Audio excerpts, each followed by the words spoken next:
Hi hello வணக்கம் welcome back to Dina's multi பேகர். இன்னைக்கு வந்து ஞாயிற்றுக்கிழமை அப்படின்றதுனால மார்க்கெட் லீவு. ஸோ அதனால மார்க்கெட்டில் இந்த ஒரு வாரமாக என்னென்ன அப்டேட் இருந்தது அப்படின்றத பார்க்கலாம். ஆர்பிஐ இன்ட்ரெஸ்ட் ரேட்டை 0.25% வந்துட்டு குறைச்சிருக்காங்க. ஸோ இதனால 5.25% இன்ட்ரெஸ்ட் ரேட் இருக்கும். ஆர்பிஐ ஃபோர்த் டைமாக வந்துட்டு இந்த ஃபினான்சியல் இயரில் இன்ட்ரெஸ்ட் ரேட்டை கட் பண்ணுறாங்க. ஸோ இந்த இன்ட்ரெஸ்ட் ரேட்டை கட் பண்ணதுனால ஹோம் லோன் அண்ட் வெஹிக்கிள் லோனோட இஎம்ஐ வந்துட்டு குறையறதுக்கு வாய்ப்பு இருக்கு. அட் தி சேம் டைம் வந்துட்டு நம்பர் ஆஃப் லோனும் இன்க்ரீஸ் ஆகும் அப்படின்னு சொல்லியிருக்காங்க. ஸோ இதனால வந்துட்டு நம்மளோட எக்கனாமிக் க்ரோத் ஆகும் அப்படின்னு சொல்லி எதிர்பார்க்குறாங்க. இப்போ இன்ட்ரெஸ்ட் ரேட் குறைஞ்சதுனால பேங்க்ல டெபாசிட் வந்துட்டு குறையறதுக்கு வாய்ப்பு இருக்கு. ஏன்னு பார்த்தோம்னா நம்ம டெபாசிட் பண்ணுற அமௌண்ட்டை தான் வந்துட்டு லோனாக கொடுத்து பேங்க் வந்துட்டு இன்ட்ரெஸ்ட்டு கலெக்ட் பண்ணுறாங்க. அதுலேருந்து தான் நமக்கு வந்துட்டு இன்ட்ரெஸ்ட்டு தர்றாங்க. ஸோ அதனால இப்போ இன்ட்ரெஸ்ட் குறைஞ்சதுனால டெபாசிட்டுக்கு கொடுக்குற இன்ட்ரெஸ்ட்டும் வந்துட்டு குறையறதுக்கு வாய்ப்பு இருக்குது. ஸோ அதனால பேங்க்கில் டெபாசிட் குறையறதுக்கும் சான்சஸ் இருக்குது.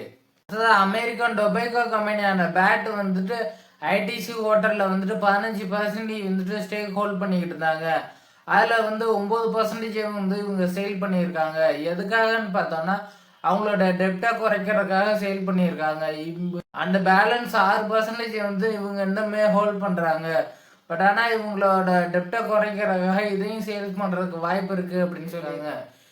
இந்த 9% அவங்க சேல் பண்ணதுனால 3800 கோடி வந்துட்டு அவங்க எடுத்திருக்காங்க ஐடிசி ஹோட்டல்ல இருந்து. அடுத்ததாக டிசிஐ ஸ்டார்ட் பண்ணியிருக்க டேட்டா சென்டரோட ஹைப்பர் வால்ட் மூலமாக ஏஐ அண்ட் கிளவுடில் ஒர்க் பண்ணிக்கிட்டு இருக்க மைக்ரோசாஃப்ட், கூகுள், ஏடபிள்யூஎஸ் அண்டு என்விடியாவோட வந்துட்டு உங்களோட சர்வீஸை ப்ரொவைட் பண்ணுறதுக்காக பேசிகிட்டு இருக்காங்க. அட் தி சேம் டைம் வந்துட்டு ஹைப்பர் வால்ட்டோட இம்பார்ட்டன்ட் கஸ்டமரான ஓப்பன் ஏஐ இதில் வருவாங்க. ஆல்ரெடி டிசிஎஸ் வந்து இந்த எல்லா கம்பெனியோடவும் ஒர்க் பண்ணியிருக்காங்க. ஸோ இதனால கண்டிப்பாக இது நடக்கிறதுக்கு வாய்ப்பு இருக்குது. அடுத்த நியூஸ் வந்து இண்டிகோ ஃப்ளைட்டோட கிரைசிஸ் தான். டிசம்பர் 2 மட்டும் 5000 ஃப்ளைட் வந்துட்டு கேன்சல் பண்ணியிருக்காங்க. அதனால வந்துட்டு 7.5 லட்சம் பேசஞ்சர் வந்துட்டு இவங்க அஃபெக்ட் ஆகியிருக்காங்க.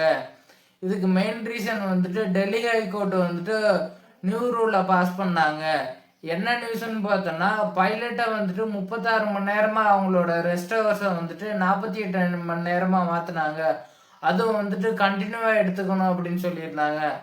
அதே மாதிரி நைட்டில் வந்துட்டு 2 ஃப்ளைட் தான் லேண்ட் ஆகிறதுக்கு பர்மிஷன் கொடுத்துருந்தாங்க.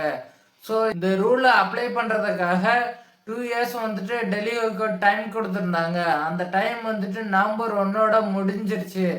ஸோ அதுக்கப்புறமே இந்த பிரச்சனை வந்துட்டு ஸ்டார்ட் ஆக ஆரம்பிச்சிருக்கு. இந்த ரூலை அப்ளை பண்ணுறதுக்காக 2 இயர்ஸ் வந்துட்டு டெல்லி ஹைகோர்ட் டைம் கொடுத்துருந்தாங்க. அந்த டைம் வந்துட்டு நவம்பர் 1 முடிஞ்சிருச்சு. ஸோ அதுக்கப்புறமே இந்த பிரச்சனை வந்துட்டு ஸ்டார்ட் ஆக ஆரம்பிச்சிருக்கு. ப்ராப்ளம் வராமல் இருக்கிறதுக்காக ஏர் இண்டியா, ஃபைஜெட் அவங்களாம் வந்துட்டு அடிஷ்னலாக பைலட்டை அப்பாயின்ட் பண்ணி இந்த ப்ராப்ளம் வந்துட்டு வராமல் பார்த்துக்கிட்டாங்க. ஆனால் வந்துட்டு இண்டிகோ அந்த மாதிரி பண்ணலை. ஸோ அதனால தான் இந்த ப்ராப்ளமே வந்திருக்கு. இந்த ப்ராப்ளமை வந்துட்டு ஓவர் கம் பண்ணுறதுக்காக கவர்மெண்ட் வந்து ஃபுல் சப்போர்ட் கொடுக்குறோம் அப்படின்னு சொல்லியிருக்காங்க. ஸோ இதனால வந்துட்டு டிசம்பர் 10லேருந்து 15க்குள்ளே இந்த ப்ராப்ளம் வந்து நாங்கள் சால்வ் பண்ணிடுவோம் அப்படின்னு சொல்லி இண்டிகோ ஃப்ளைட்டோட சிஇஓ சொல்லியிருக்காரு. ஆர்டிக்கிள் ஒன்று வந்திருக்கு. அந்த ஆர்டிக்கிள் என்ன சொல்கிறாங்க அப்படின்னா ருபி வந்து அண்டர் ப்ரெஷரில் இருக்குது அப்படின்னு சொல்லியிருக்காங்க. ஸோ இதனால வந்துட்டு என்ன ஆகும் அப்படின்னா கோல்டு வந்துட்டு ரைஸ் ஆகும் அப்படின்னு சொல்லியிருக்காங்க. இன்டர்நேஷ்னல் மார்க்கெட்டில் வந்துட்டு கோல்டு கரெக்டானாலும் இங்கே வந்துட்டு ரைஸ் ஆகும் அப்படின்னு சொல்லியிருக்காங்க. அதே டைம் வந்துட்டு ஐடி செக்டர், ஃபார்மா இதெல்லாம் வந்துட்டு டாலரில் ஏர்ன் பண்ணுறாங்க. ஸோ அதனால இவங்களோட க்ரோத் வந்துட்டு நல்லா இருக்கும் அப்படின்னு சொல்லியிருக்காங்க. அண்ட் வேதாந்தா, அதானி குரூப் எல்லாருமே வந்துட்டு டாலரில் கடன் வாங்கியிருக்காங்க. அந்த கடனோட கேபிட்டலே வந்துட்டு குரோ ஆக வாய்ப்பு இருக்குது அப்படின்னு சொல்கிறாங்க. அதோட இன்ட்ரெஸ்ட்டும் சேர்ந்து அதிகமாக வந்துட்டு அவங்களுக்கு ப்ராப்ளம் வர்றதுக்கு வாய்ப்பு இருக்குது அப்படின்னு சொல்கிறாங்க. அடுத்த ஐசிஐசிஐ ப்ரூடென்ஷியல் ஏஎம்சியோட பிரைஸ் பேண்ட் டீட்டெயில் வந்திருக்கு. 2061 ரூபாயிலிருந்து 2165 ரூபா வரையும் இருக்கும் அப்படின்னு சொல்லியிருக்காங்க. இந்த ஐபிஓ வந்துட்டு இந்த வாரம் 12ஆம் தேதி ஓப்பன் ஆக வாய்ப்பு இருக்குது அப்படின்னு சொல்லியிருக்காங்க.